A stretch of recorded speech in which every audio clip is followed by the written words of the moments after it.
ये समाज के बहुत टूटे हुए लोग हैं, बहुत बिखरे हुए लोग हैं, आखिरी कतार में लोग हैं, अकेला रहते हुए भी अकेलापन से भी बहुत दूर के लोग हैं। हम अक्सर जब भी सोचते हैं बेघर होने का मतलब क्या है, तो कई बार हम सोचते हैं जिसकी छत नहीं है शायद वही बेघर होता है। मूलतः तो ये हमारे और आपके घरों के ही लोग हैं, मूलतः तो ये बेरोजगार लोग हैं, मूलतः तो गरीबी की मार झेलने वाले लोग हैं, मूलतः तो हाशिए के कगार पे रहने वाले लोग हैं। हमने एक कैंपेन चलाया, एक अभियान चलाया जिस अभियान का नाम था आश्रय अधिकार अभियान। आज दिल्ली जैसे शहर में 350 लोकेशन पे ऐसे आश्रय गृह बन करके तैयार है। एक व्यक्ति था जो पंजाब के होशियारपुर का रहने वाला था। बाद में मालूम चला कि वो मिलियनर था। वो है कुछ और बन कुछ और गया है, प्रेषित कुछ और तरीके से कर रहा। तो द्वंद्व तो उसके अंदर चल ही रही है। लोकतंत्र औकात नहीं जमात का हिस्सा है, जहाँ पे इस देश का अंबानी का भी एक औकात बराबर है और इनका भी औकात बराबर है। चाहे वो गरीब हो चाहे अमीर हो, जब वोटिंग लिस्ट के लाइन में खड़ा होता है तो दोनों बराबर वैल्यू करते हैं। और जहाँ पे कुलचा लगा रहा ना, वो एक आदमी को आप देख रहे हो कोई बेच रहा, लेकिन वो एक आदमी नहीं है।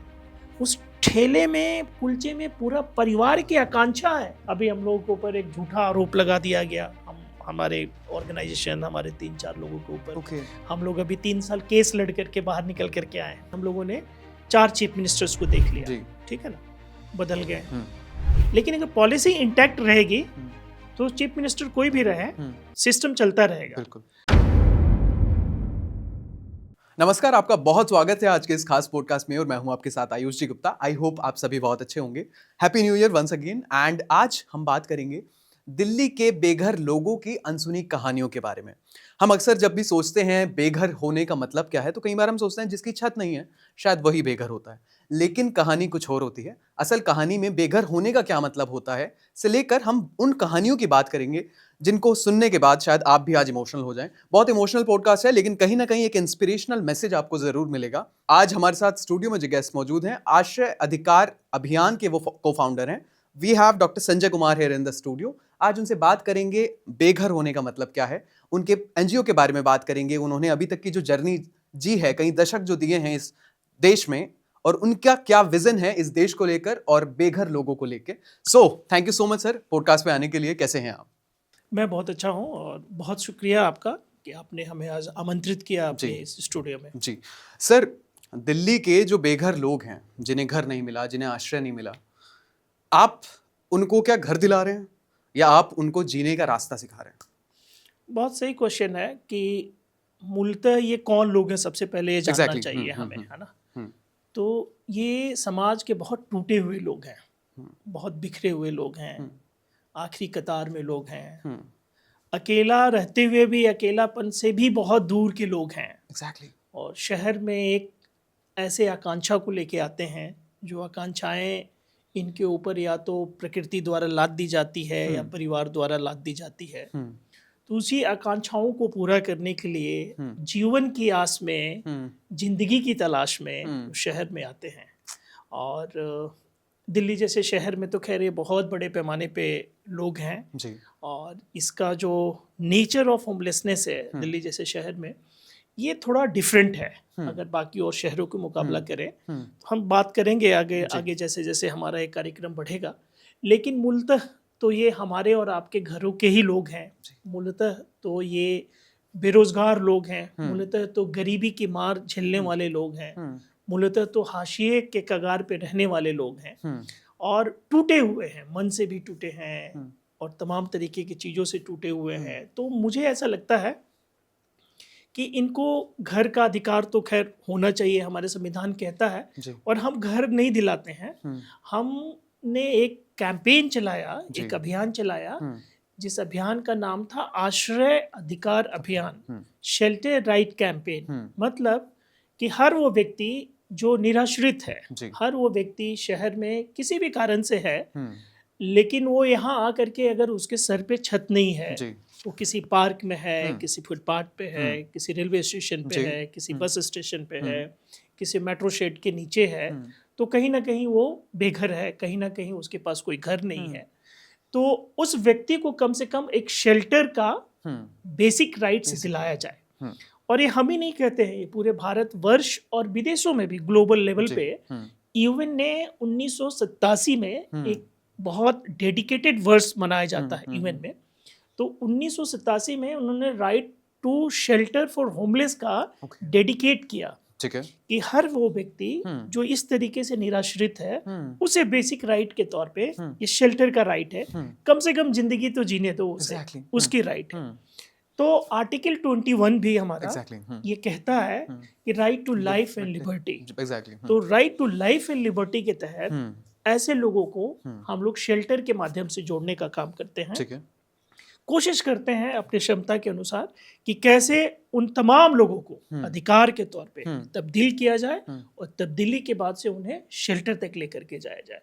और फॉर्चुनेटली मैं आपको बताना चाहूँगा, आपके इस चैनल पे जब हमने ये काम शुरू किया था तो दिल्ली में तकरीबन 12 लोकेशन पे ऐसे रैन बसेरे होते थे। हमने जो किया वो आश्रय गृह किया, शेल्टर होम किया। हमने उस पूरे नोशन को बदलने की कोशिश की। हमने हमारे उस प्रयास का नतीजा ये है कि आज दिल्ली जैसे शहर में 350 लोकेशन पे ऐसे आश्रय गृह बन करके तैयार है। ब्यूटीफुल। हाँ, कुछ उसमें परमानेंट शक्ल के हैं, कुछ उसमें टेम्पररी शक्ल के हैं, लेकिन 350 लोकेशंस पे ऐसे हैं आश्रय गृह जिसमें इन लोगों को कम से कम जो मौसम की मार झेल रहे हैं, जो हार्श विंटर को सफर कर रहे हैं, जो बारिश की मार झेल रहे हैं, या तपती हुई गर्मी में, अक्सर हम गर्मी के बारे में कम बात करते हैं। लेकिन होता क्या है कि आप देखोगे कि दिल्ली बहुत टेम्परेचर हाई हो रहा, बिल्कुल, जिस लोकेशन पे जिस एटीट्यूड पे आज के डेट में दिल्ली का स्थायित्व है, उस एटीट्यूड पे आप निकाल के देखो वो टेम्परेचर 45, 46, 50 तक होता है।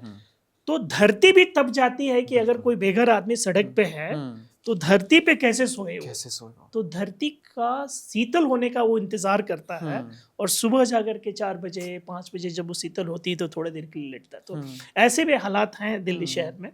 बहरहाल मैं जो बता रहा था वो ये बता रहा था कि शहर का जो 350 लोकेशंस पे ये आश्रय गृह है, इसमें तकरीबन 20,000 के आसपास ऐसे लोगों की रहने की व्यवस्था है। और वो आश्रय के अधिकार का जो अभियान चला उसका एक बड़ा इम्पैक्ट के तौर पे नजर आता है। ठीक है संजय सर, जब हम बात करते हैं बेघर की, है ना, तो हमारे जैसे नॉर्मल जो भी लोग हैं उन्हें सब सिर्फ ये पता है कि जिस इंसान की छत नहीं है वो बेघर है। लेकिन आपने बहुत डीपली इस चीज में जाना, तो बेघर होने का क्या कुछ और मतलब भी निकलता है? तो क्या है कि हम तो वो एक सिर्फ एक स्थिति को देख रहे हैं और उसको कह रहे हैं वो बेघर है। बिल्कुल। कि जैसे मान लिया कि आप आज स्टूडियो में बैठे हो, लेकिन अगर आज रात आपको कहीं छत नहीं मिल रही है शहर में, तो आप भी अगर सड़क पे हो तो आपकी भी काउंटिंग बेघर में ही होगी। और लेकिन आप अगर वहां से हॉस्पिटल चले जाते हो तो थोड़ी देर में अगर कोई काउंटिंग करने वाला आएगा तो आप मरीज बन जाओगे। बिल्कुल। और आप ही व्यक्ति हो, अगर वो वहां से निकल करके अगर किसी स्कूल में चले जाते हो तो आप स्टूडेंट बन जाते हो। तो लोकेशन उसको डिफाइन करता है। रियल दर्द तो उसके पीछे छुपा हुआ है। उस रियल दर्द को हमको समझने की जरूरत है, उस रियल दर्द को देखने की जरूरत है। ये बिल्कुल हमारे और आपके जैसे लोग हैं। मैंने अपने काम के दौरान अनगिनत ऐसे लोगों को आश्रय अधिकार अभियान ने पिछले अपने 24-25 वर्षों में 30 millions beds, shelter beds manage किए हैं। ठीक है। डिफरेंट लोकेशंस में तकरीबन 700 से ज़्यादा शेल्टर होम्स मैनेज किए हैं। ब्यूटीफुल। ये जो टाइम पीरियड है वो बहुत लंबा टाइम पीरियड है। तो आप ये सोचो, जब आदमी इतने व्यापक पैमाने पे ये काम कर रहा तो कितने लाइफ्स को छुआ होगा अपने जिंदगी में, कितने जिंदगियों को अपने साथ देखा होगा। तो हमने देखा अपने अंतराल में, अपने कामकाज के दौरान, एक व्यक्ति था जो पंजाब के होशियारपुर का रहने वाला था, और बाद में मालूम चला कि वो मिलियनर था। ही वॉज नॉट गरीब आदमी। और वहां से हमारा होमलेसनेस को डिफाइन करने का जो नजरिया था वो नजरिया भी बदला। तो हमने देखा कि वो व्यक्ति घर में एक छोटे से बात पे झगड़ा होने के कारण से उसकी भाभी ने उसे कुछ कह दिया, और कहने के बाद वो घर छोड़ दिया। और घर छोड़ करके उसने बोला कि हम अपनी नई इबादत, नई पहचान के साथ अपनी ज़िंदगी को अब शुरू करेंगे जी। उसके मदर फादर दोनों की डेथ हो गई थी। डेथ के बाद वो सबसे पहला काम करता है, अपना नाम बदलता है और दिल्ली शहर में आता है। और दिल्ली शहर में वो वैसे हिंदू पंजाबी था, ठीक है। लेकिन दिल्ली शहर में आते के साथ एक गुरुद्वारे के शरण में जाता है और सबसे पहला काम करता है कि अपने सर पे पगड़ी बांधना शुरू करता है। जो उसका रियल नाम था उस नाम को बदलता है।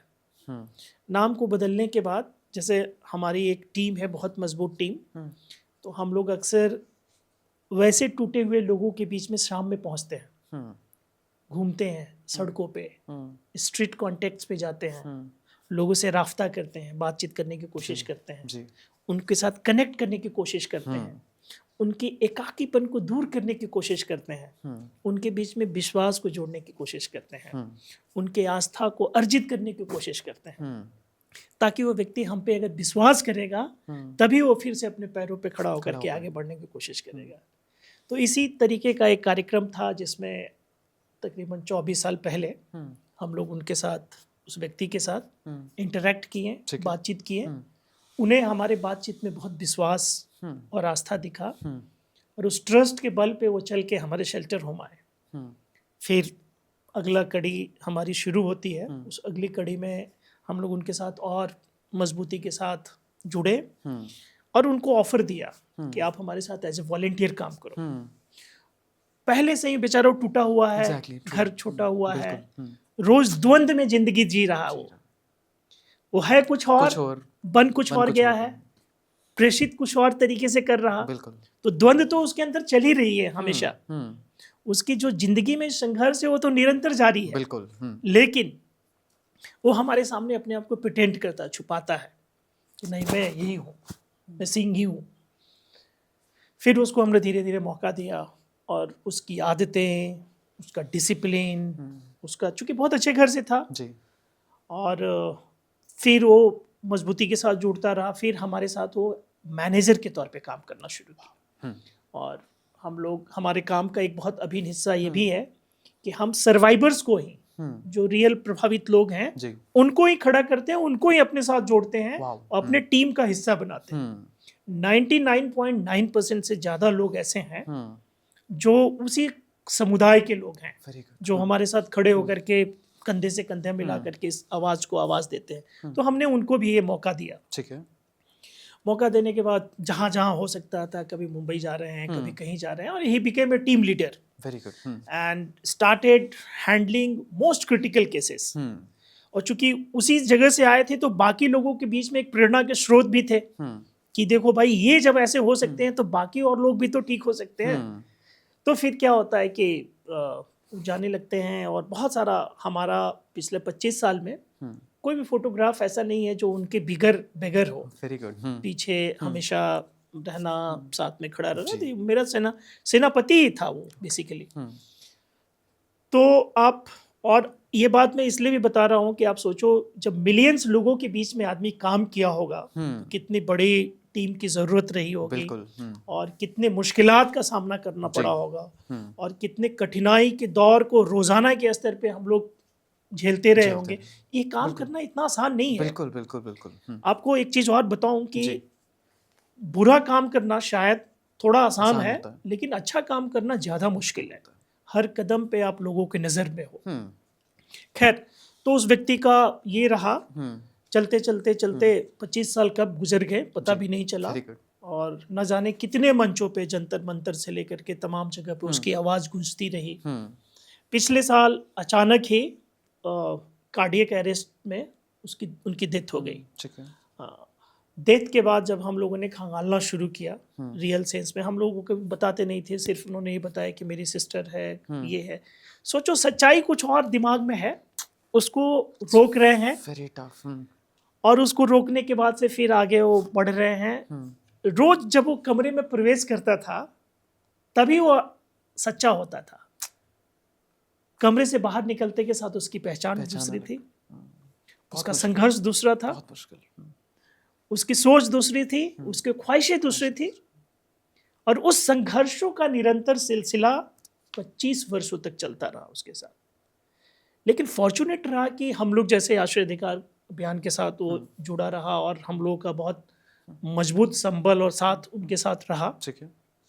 तो जब हमने उन ढूंढने की कोशिश किया उनके घर का, तो मालूम चला दिल्ली के एक इलाके में 400 गज के घर, एक बहुत बड़ी कंपनी, सिडनी में घर, शिमला में घर, पंजाब के मोहाली में घर, and he really millionaire person.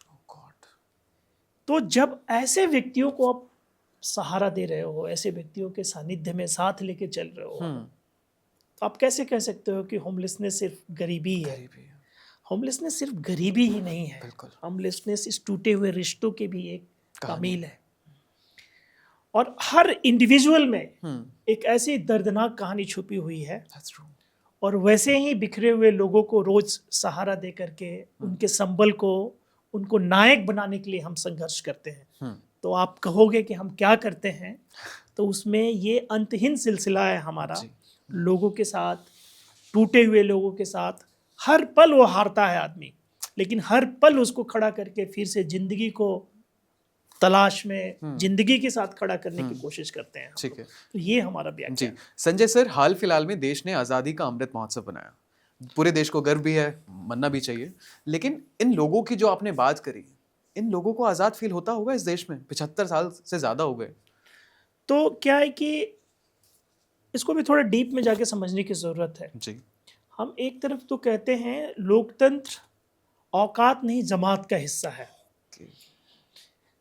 लेकिन ये जमात का हिस्सा तो है, लेकिन चूंकि इनका संघर्ष ऐसा है कि ये स्टेटलेसनेस में है।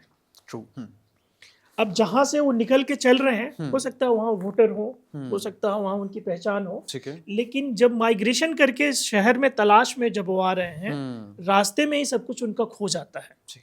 जब चलते हैं तो नाम के साथ चलते हैं, लेकिन ट्रेन जैसे रेलवे स्टेशन पर उतरती है, तो उतरने के बाद वो मुसाफिर हो जाते हैं, और मुसाफिर के बाद बेघर हो जाते हैं। बहुत अगर फॉर्चुनेट हुए तब तो किसी शेल्टर में किसी आदमी के साथ टकरा के कहीं ठीक जगह पे पहुंच जाते हैं, अदरवाइज वो कभी किसी सड़क पे, किसी फुटपाथ पे कहीं भटकते हैं, और वहाँ से उनकी ज़िंदगी का डिप्रिविएशन का दौर शुरू होता है।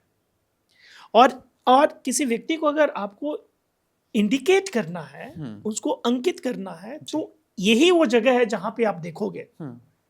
अब जैसे देखो किस ब्यूटीफुल तरीके से हम लोगों ने इसको समझने की कोशिश किया है। अब रेलवे स्टेशन पे उतरा व्यक्ति, अभी तक तो नाम के साथ उतरा है, लेकिन शहर में अपने पहचान को बताने का कोई पुख्ता सबूत उसके पास नहीं है। पहचान खत्म। बिल्कुल। शहर में वो रोजगार तो करेगा, लेकिन रोजगार के बदले में हर आदमी उसका शोषण करेगा।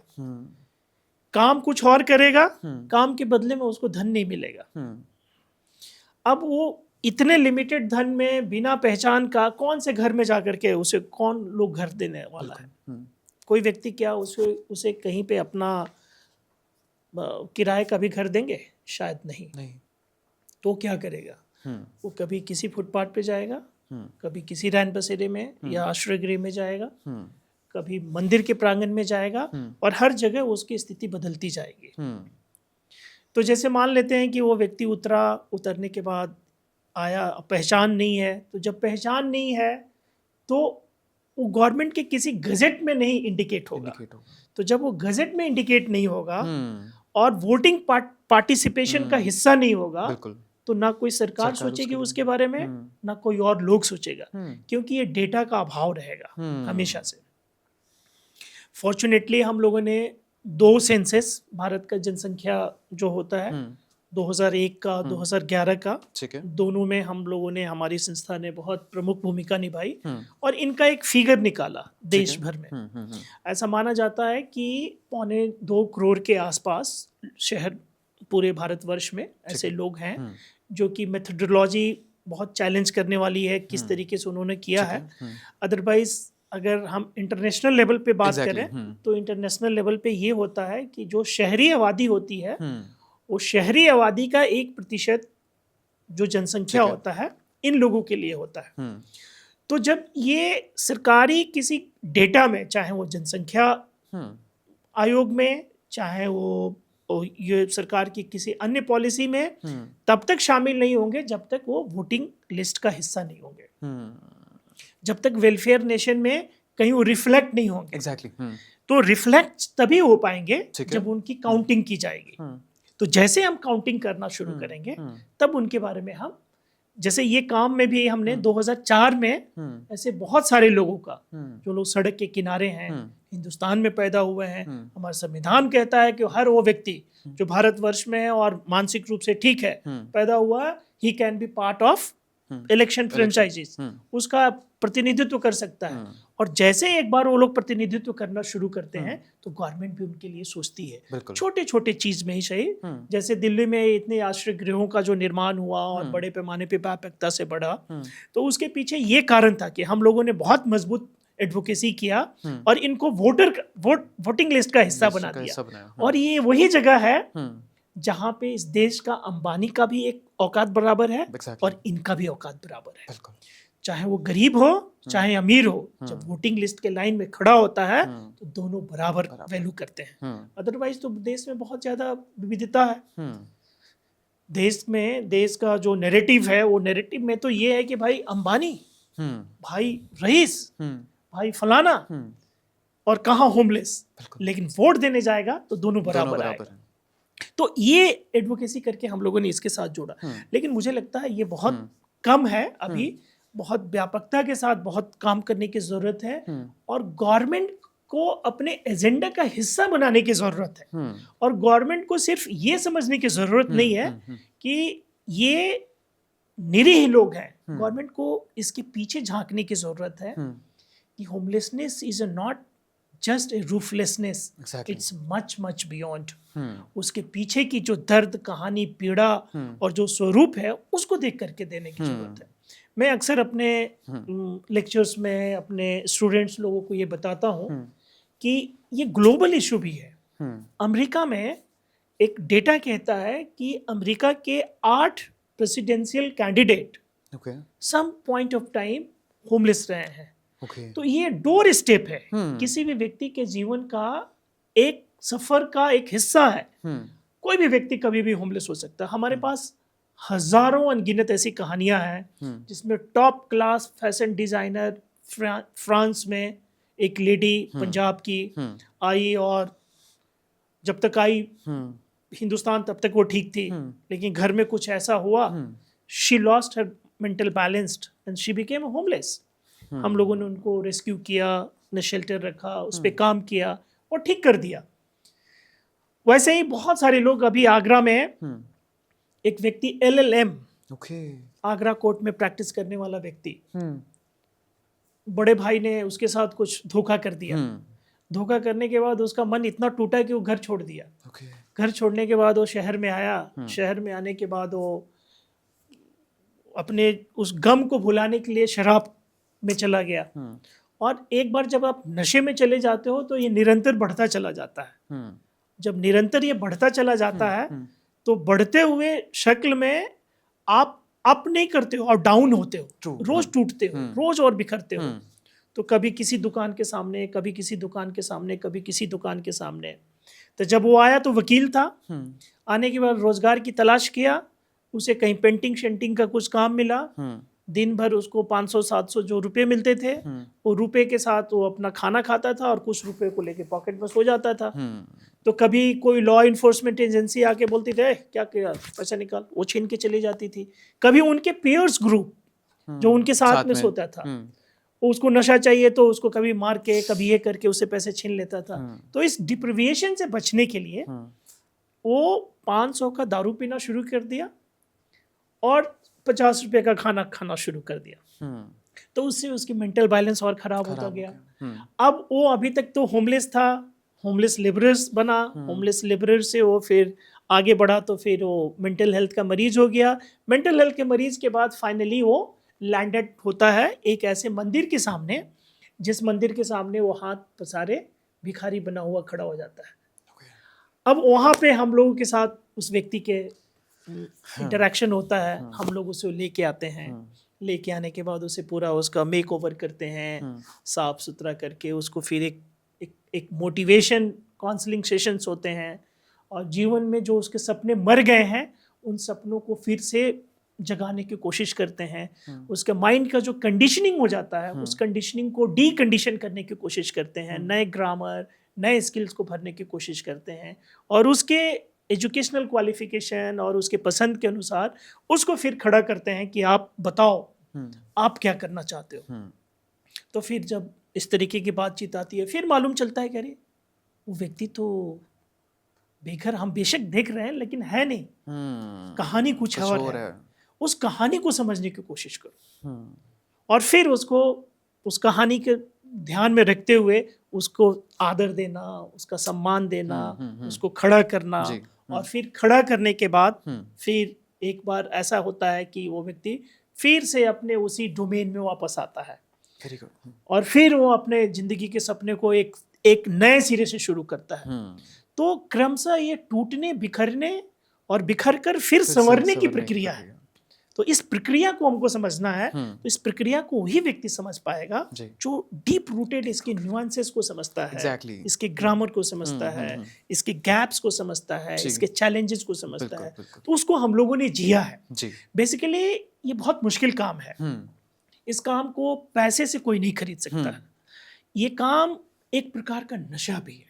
जैसे हम लोगों ने जिस तरीके से, मैं तो काफ़ी पढ़ाई करके ये काम कर रहा हूँ और बहुत सारे भारत के बड़े एग्जाम्स और तमाम तरीके की चीज़ देने के बाद तो हम लोग कहीं और भी जा सकते थे, लेकिन हम लोगों ने इस काम की बंदगी की। तो जब बंदगी की तो उस बंदगी में हम सब लोग मलंग बन गए, जो भी हमारी टीम है। और उसके बाद फिर हम लोगों ने जिस मुश्किल हालात से निकल करके हजारों लोगों को फिर से उनको अपने पैरों पे खड़े किए और खड़े करके उनकी नई जिंदगी नई इबादत को तरफ ले जाने की कोशिश की है। जी, बहुत इंस्पिरेशनल भी लग रही है जब ये आप बता रहे हैं जिस तरीके से। लेकिन डॉक्टर कुमार, जब आपने डेटा की बात करी, क्या जो आपने डेटा देखा वो जेंडर स्पेसिफिक रहा, कास्ट स्पेसिफिक भी कुछ चीज़ें रही? कुछ तो उसमें डेटा में एक्सट्रैक्ट करके आया होगा कि वल्नरेबल सेक्शन जो ज़्यादा हैं वो लोग ज़्यादा तबके के हैं इस चीज़ में, कुछ ऐसा दिखा आपको डेटा के अकॉर्डिंग? तो कास्ट सेगमेंटेशन तो एक है, इसमें कोई शक नहीं है कि हम अक्सर ये देखते हैं कि हिंदुस्तान में कोई भी चीज़ जो पलायन से जुड़ा हुआ हो, जो गरीबी से जुड़ा हुआ हो, ये अवसर के साथ जाकर के सिमटता है। कितनी अपॉर्चुनिटी उस व्यक्ति को मिली है। तो संभव है कि जो हमारे जो दलित वर्ग के लोग हैं, जो पिछड़े तबके के लोग हैं, जो लैंडलेस लोग हैं और जो कमज़ोर तबके जिसको वनरेबल कम्युनिटी बोलते हैं उसके लोग हैं, उनकी तादाद बहुत ज़्यादा है, इसमें कोई शक नहीं है। लेकिन ऐसा भी नहीं है कि जो ऊपरी तादाद के लोग, ऊपरी वर्ग के लोग हैं, वो लोग भी हैं। वो लोग अपनी आइडेंटिटी छुपा के, एक मैं एग्जांपल बताता हूँ कि एक कानपुर के एक कोई ब्राह्मण कम्युनिटी से आने वाले एक कोई व्यक्ति थे। ठीक है। उनका हमारा सामना हुआ, लोहे का पुल है दिल्ली में, वहाँ पे उसके नीचे बहुत सारा लंबा रिक्शा पुलर लोगों का ये है। तो उनसे मैं बात कर रहा था, तो उनसे बातचीत के दौरान उन्होंने मालूम अपना नाम बताया, पंकज पांडे ऐसे करके। मैंने पूछा आप कहाँ से हैं? तो बोला कि हम कानपुर से हैं। तो हमने बोला कि आप यहाँ क्यों हैं? तो बोला कि घर में लड़ाई झगड़ा हो गया और घर के हालात थोड़े से कानूनी मसलों में उलझ गए, तो मैं ब्राह्मण होकर के रिक्शा वहाँ नहीं चला सकता था। तो मैं पलायन करके दिल्ली शहर में आया, क्योंकि यहाँ मेरा कोई पहचान नहीं है। तो यहाँ से नई इबादत, नई पहचान के साथ अगर मैं रिक्शा भी चला लूँ तो इसमें कोई बात नहीं है। तो बहुत बार ऐसा लगता है कि जब हम एक प्लेटफॉर्म पे आ जाते हैं ना, एक प्रकार की जब हमारी अस्मिता बन जाती है, तो उसमें कास्ट सेगमेंटेशन उतना मैटर नहीं करता है। वो पीड़ा, दर्द, दुख ये मैटर करता है। लेकिन इसके बावजूद भी अगर हम उसको कास्ट फ्रेमवर्क में देखें तो पिछड़े तबके के लोग, दलित लोग, बहुत मुस्लिम्स लोग, महिलाएं, खास करके वैसी महिलाएं जो डोमेस्टिक वायलेंस की शिकार है, वैसी महिलाएं जो डिलीवर नहीं कर पा रही है बेबी, प्लस जो वैसी महिलाएं जो मेंटल हेल्थ में हैं, और मेंटल हेल्थ आज भी स्टिग्मा इस देश में। तो स्टिग्मा के कारण से लोगों ने घर से निकाल दिया, ट्रेन में बिठा दिया, बिना मंजिल के वो अपना निकल के जा रही है। उसका बहुत प्रकार के शोषण भी हो रहे हैं और उसकी वनरेबिलिटी रोज बढ़ती जा रही है।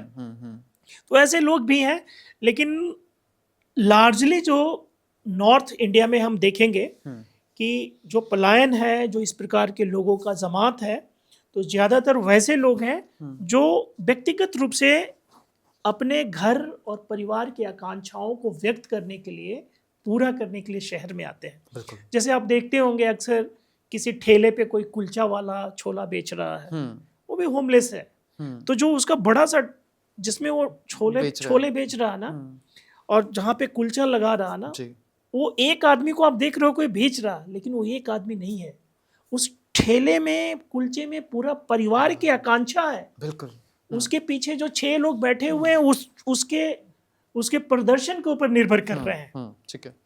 और उसमें वो सब कुछ छुपा हुआ रहता है।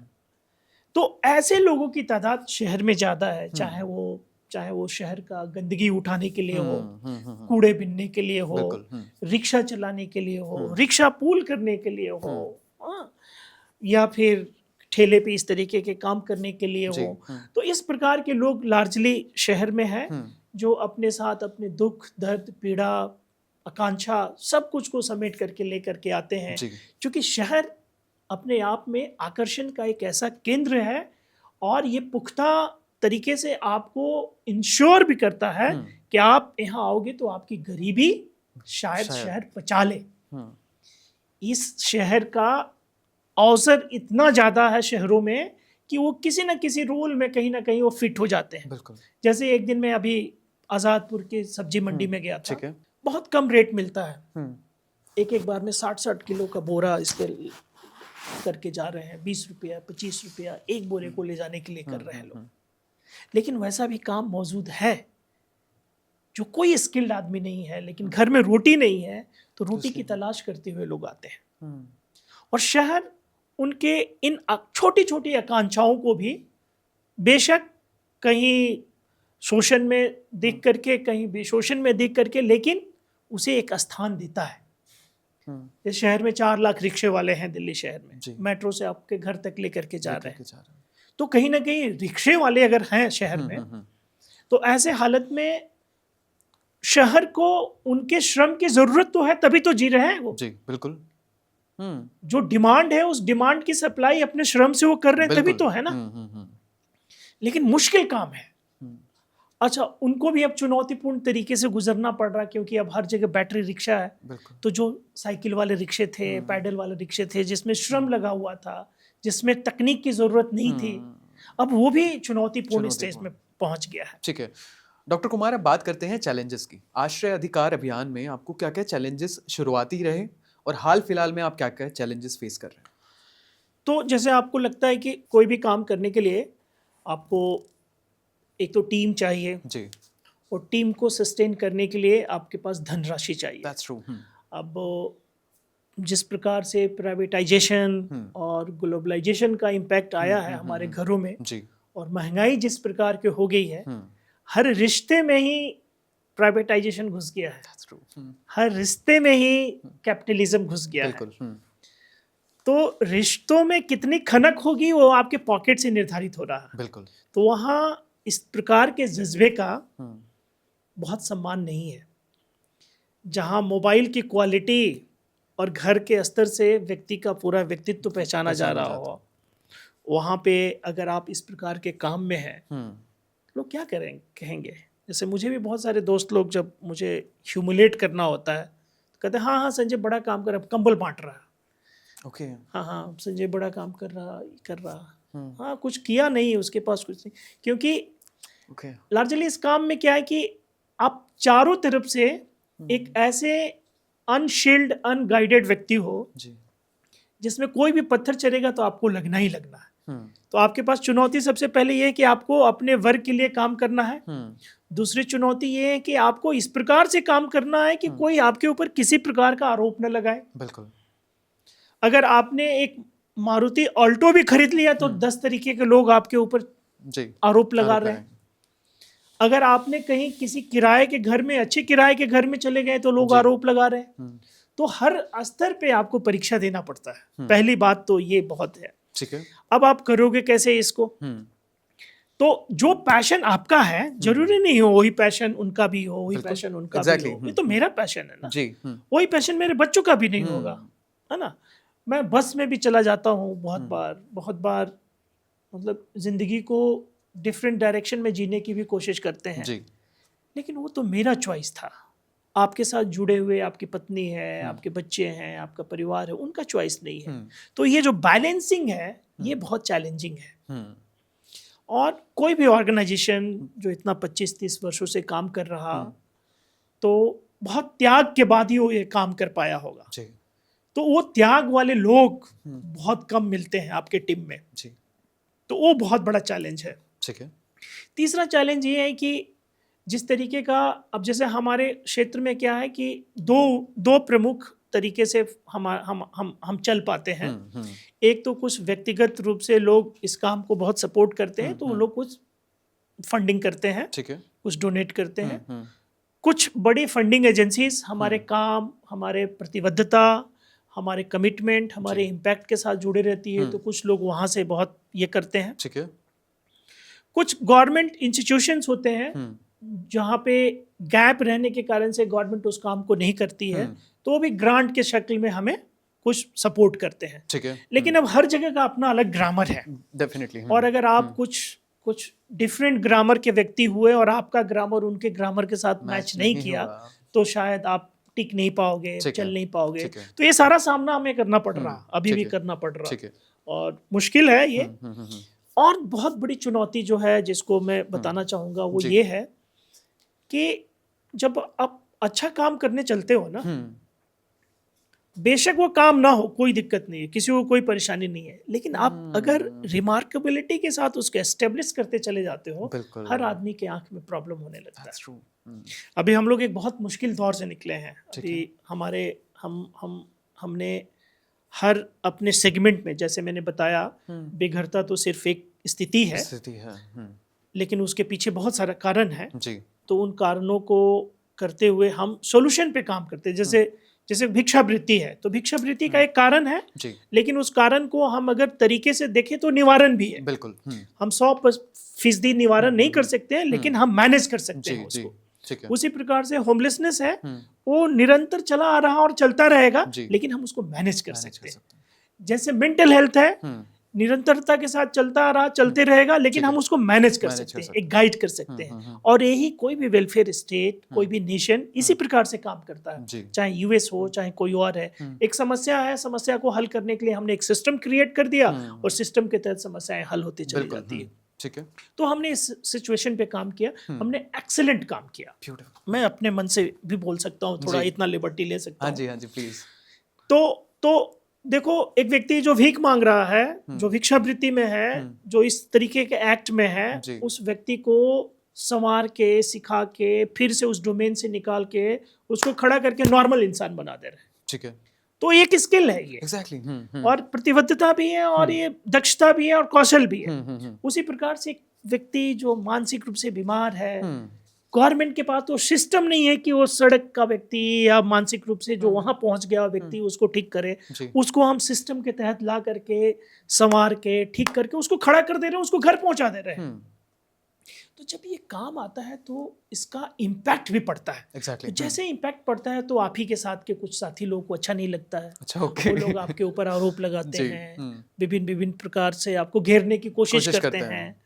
तो मुझे तो ये अक्सर लगता है कि जितना बड़ा भारत देश है और जितनी गरीबी है और जितने सारे लोग, जितने हेल्पिंग हैंड की जरूरत है, सब लोग अगर मिल के कोलैबोरेटिव वे में अगर हम काम करें तब जाकर ये समस्याएं दूर होगी। लेकिन वो काम भी नहीं करते हैं और काम करने भी नहीं देते हैं। और असल मायने में वही होगा आजादी का अमृत महोत्सव। और मैं वही बता रहा हूँ कि अगर ये सारे लोग अगर हेल्पिंग हैंड के तौर पे काम करें, दूसरे को स्वीकार करने की कोशिश करें, हमारे कंधे पे भी हाथ रख करके भाईचारा के साथ चले, तो शायद ये राह थोड़ी आसान हो जाती। लेकिन उनका दिल स्वीकार नहीं करता अच्छा काम करने देना। तो ये बहुत बड़ी चुनौती है जिसको हम लोग अभी फेस कर रहे हैं। अभी हम लोगों के ऊपर एक झूठा आरोप लगा दिया गया, हमारे ऑर्गेनाइजेशन, हमारे 3-4 लोगों के ऊपर। हम लोग अभी 3 साल केस लड़ करके बाहर निकल करके आए हैं। तो ये सारे के सारा सिर्फ और सिर्फ इसलिए था क्योंकि ये लोग इतना ग्लोरीफाई कैसे हो रहे हैं, इतना इम्पैक्टफुल काम कैसे चल रहा है। तो ये इस प्रकार के अब बियॉन्ड इमेजिनेशन जा करके जी आपको बार बार हर बार इस प्रकार की चुनौतियों का सामना करना पड़ता है। तो ये राह बहुत कठिन है, राह बहुत मुश्किल राह है। डॉक्टर कुमार, कहीं ना कहीं बात करते हैं, आपने डेटा की भी बात करी, हमने बाकी सारी चीज़ों के बारे में भी बात करी, लेकिन क्या ये चीज़ें मेंटल हेल्थ से भी लिंक हो रही हैं? जितना मैंने आपसे समझा कि कहीं ना कहीं दिमाग से भी परेशान हो रहा है इंसान, तो उसको बिल्कुल विश्वास ही नहीं रहा, गवर्नमेंट पे विश्वास नहीं रहा, सिस्टम पे विश्वास नहीं रहा, कहीं ना कहीं मानते हैं? एकदम सही बात है कि मेंटल हेल्थ एक बहुत बड़ा रीज़न है जी सड़क पे आने का, घर से निकलने का। जी और हमारा डेटा भी कहता है। तो शहर में एक हॉस्पिटल है, institute of human behaviour and allied sciences, जिसको पहले हम लोग शाहदरा मेंटल हॉस्पिटल के तौर पे जानते थे। तो इस हॉस्पिटल के साथ हमारी संस्था तकरीबन 25 साल पहले जी एक ऐसा मॉडल लेकर के आई, ठीक है, जो ऐसे वर्ग के लोगों के साथ कि कैसे हम इसको रिजॉल्व करें इशू को, क्योंकि उनके बारे में कोई नहीं सोचता है। बिल्कुल देखता तो सब कोई है, लेकिन उनको तरीका नहीं मालूम है कि कैसे इस पे वर्क किया जाए, कैसे इंटरवीन किया जाए। जी तो क्या उनको सिर्फ एक दिन खाना दे देने से वो समस्या दूर हो जाएगी? और क्या उस व्यक्ति की पीड़ा जो मानसिक रूप से, वो तो अंदर उसके अलग दुनिया चल रही है ना, वो आप महसूस नहीं कर रहे हो, आप तो सिर्फ उसको देख रहे हो, लेकिन उसको बेचैन है, वो चाह रहा है कि आप उसको कुछ हेल्प करो, उसको मेडिसिन दो, उसको खाना दो।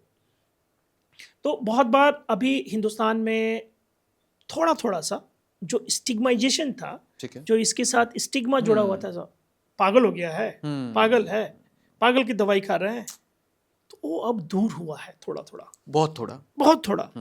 लेकिन लोग हॉस्पिटल जा रहे हैं, लोग साइकेट्रिस्ट लोगों से बात कर रहे हैं, लोग मेडिसिन लेना पसंद कर रहे हैं, लोग काउंसलिंग सेशन में जा रहे हैं कि नहीं हमको ठीक होना है, और बिल्कुल ठीक हो रहे हैं। और हमने तो अपने प्रयास में देखा हजारों ऐसे लोग जो मानसिक रूप से मरीज थे, घर वाले ने त्याग दिया, छोड़ दिया, लेकिन किसी ने उसे सुना नहीं, समझा नहीं, मेडिसिन नहीं दिया और उसको इंगेज नहीं किया, इसलिए सिर्फ वो मानसिक रूप से भटक रहा था, कभी कूड़ेदान में, कभी किसी टॉयलेट में, कभी कहीं, और इन सब चीजों को खाता है क्योंकि उसके पेट में भूख रहती है, क्या करे।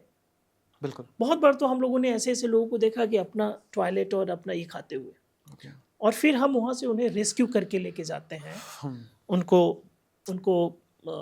ठीक करते हैं, उनका मेक ओवर करते हैं, उनकी दाढ़ी बनाते हैं, उनको अच्छे कपड़े देते हैं, उनसे बात करना शुरू करते हैं। जो आदमी एक शब्द नहीं बोलता है, वो 3 महीने में बुदबुदाना शुरू कर देता है।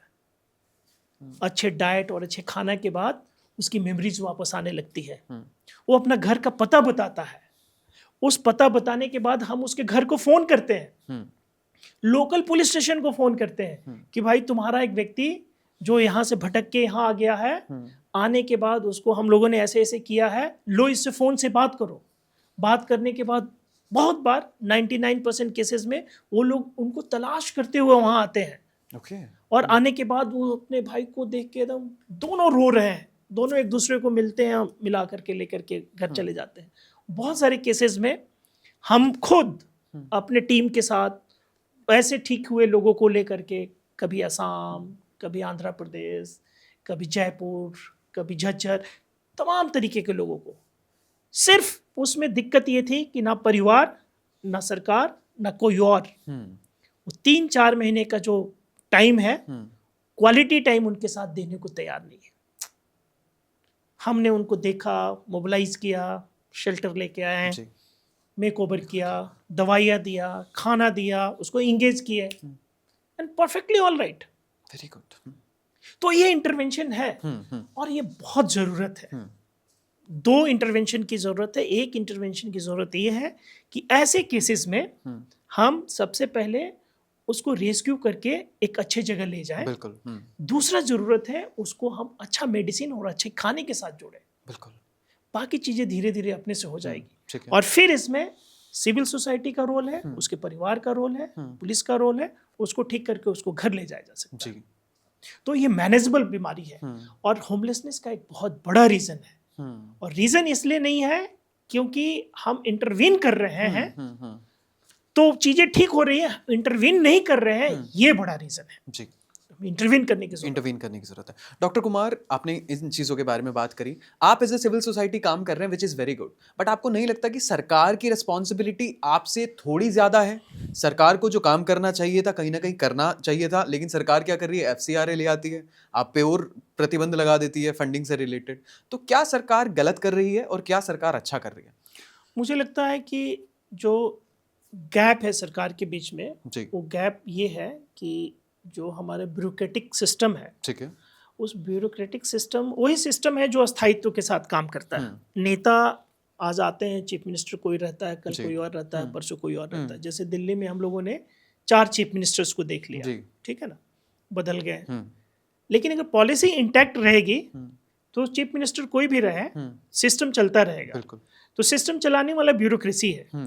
तो ब्यूरोक्रेसी के लोगों का जो एटीट्यूड है, उस एटीट्यूड में जब तक ये एक्सेप्टेंस नहीं आएगा कि अच्छा ये आदमी भी अच्छा बात बोल सकते हैं, ये आदमी भी विद्वान हो सकते हैं, ये आदमी भी समाधान ला सकते हैं, तो ये समाधान लाने की जो बात है, अब जैसे मैं कोई समाधान अगर लेके जाऊं तो ब्यूरोक्रेसी को एक्सेप्ट करना चाहिए। तो जो चुनौती है सरकार में, ये ब्यूरोक्रेसी के माइंडसेट के लेवल पे है, उनको स्वीकार करने के लेवल पे। ऐसा नहीं है कि सिविल सोसाइटी के लोग जाकर के उनके पास नहीं पहुंचते हैं, नई चीजों को बताते हैं। कुछ ब्यूरोक्रेट लोग शानदार भी हैं, बहुत जानदार भी हैं, अच्छे भी हैं, लेकिन लार्जली ब्यूरोक्रेसी और लोअर ब्यूरोक्रेसी तो और भी मुश्किल है। और ये सारा कुछ पुश होता है लोअर ब्यूरोक्रेसी के साथ, तो वहां काम करने की जरूरत है। दूसरी, आपने प्रश्न किया कि कोई भी मुल्क जो डेमोक्रेटिक सेटअप में काम करता है, जहां welfare nation as a component है, अमीर गरीब हर व्यक्ति को हमारा फंडामेंटल राइट्स और director principle of state policies, ये दोनों इंश्योर करता है कि जो लोग भी हाशिए के कगार पे हैं, जो लोग भी ऐसे स्थान पे हैं जहां पे वो उन्हें सहयोग, सहायता और किसी भी प्रकार का जरूरत चाहिए, तो स्टेट उनके साथ खड़ा है। एक कागज में है, एक कॉन्स्टिट्यूशन के राइट्स में है, लेकिन जब हम ग्राउंड पे जाते हैं तो चीजें उस प्रकार से नहीं है। जबकि ये चाहे तो कयामत कर सकते हैं, बिल्कुल, क्योंकि इनका जो रीच है, इनकी जो पहुंच है बहुत बड़ी है, बिल्कुल, इनकी जो क्षमता है टैक्स कलेक्शन एंड डिस्ट्रीब्यूशन का, वो बहुत बड़ा है, और स्टेट ही है, बिल्कुल, तो इनके पास तो बहुत बड़ा क्षमता है, बिल्कुल।